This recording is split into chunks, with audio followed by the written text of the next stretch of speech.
Bonsoir à tous. Donc le travail que j'ai eu l'honneur de voir primer s'intitule La valeur en droit, étude de jurisprudence constitutionnelle sur les nouvelles représentations de la norme. Alors, il est vrai qu'il est assez inhabituel pour un juriste, et qui plus est un juriste français, de s'engager sur le terrain risqué de la valeur, risqué pour toute science sociale, on le sait. À titre d'illustration, la seule thèse qui, à ma connaissance, se soit justement positionnée sur la question de la valeur, en la saisissant comme objet de recherche, remonte en France aux années 70. Il y avait donc dans ce silence de la doctrine française on va dire une spécificité qu'il fallait interroger, et c'est tout l'objet de mon travail.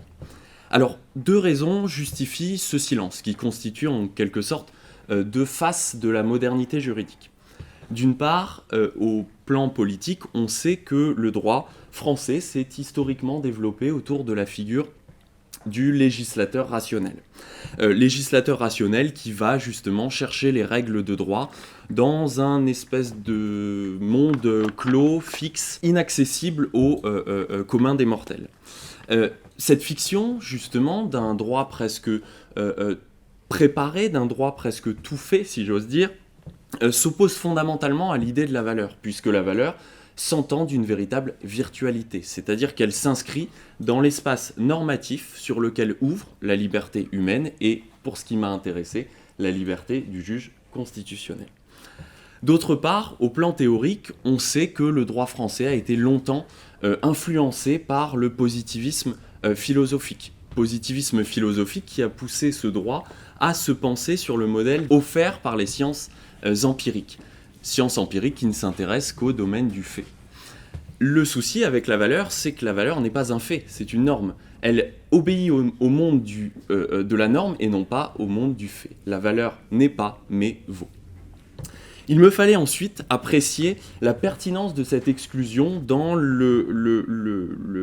on va dire, au vu, des phénomènes qui touchent aujourd'hui la discipline juridique.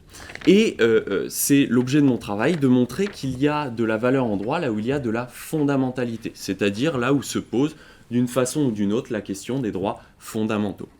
La théorie de la valeur que je propose entend donc justement améliorer la connaissance de la structure des normes que l'on qualifie traditionnellement de droits fondamentaux. Il y a encore de la valeur là où il y a de la proportionnalité, c'est-à-dire là où l'être humain prise, apprécie, évalue quelque chose, un comportement légal ou non, par exemple. La théorie que je propose entend justement expliquer, mettre en lumière le phénomène contemporain de transformation, on va dire, du contrôle de l'égalité exercé par le juge en un contrôle de la proportionnalité. En somme, mon travail met à jour nombre d'objets présents dans le discours du juge constitutionnel, incarnés dans ses décisions, et qui constituent autant d'outils, autant de normes de référence qui permettent de fonder ces décisions et de les justifier. Je vous remercie et je remercie les éditions L'Harmattan pour l'honneur qu'elles m'ont fait.